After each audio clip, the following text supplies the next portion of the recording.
Welcome back. Now in this video we want to discuss where you can commonly find HTML or where it might show up in things that you are doing on a regular basis. And we've already taken a look at WordPress. We've seen that HTML will show up inside of the text editor.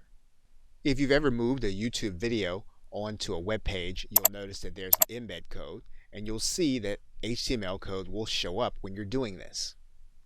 If you work with PayPal buttons to put on a page, you have probably seen HTML code as you're looking at right here. If you have taken an autoresponder code in order to put onto your site in order to have an opt-in box, you have used HTML code. If you are a regular user of an affiliate network, you'll notice in order to place the product on your page with an image, you'll need to use a specific code, and that code will be HTML. And you'll recognize the code here. If you are a podcaster and you have looked to place embed code on your site, you have used HTML code as it's been given to you by Apple.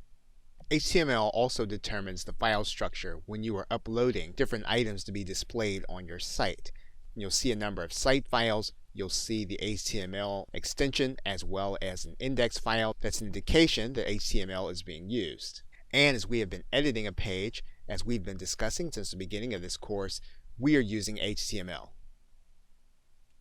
Okay, so with that, thanks, and I will see you in another video.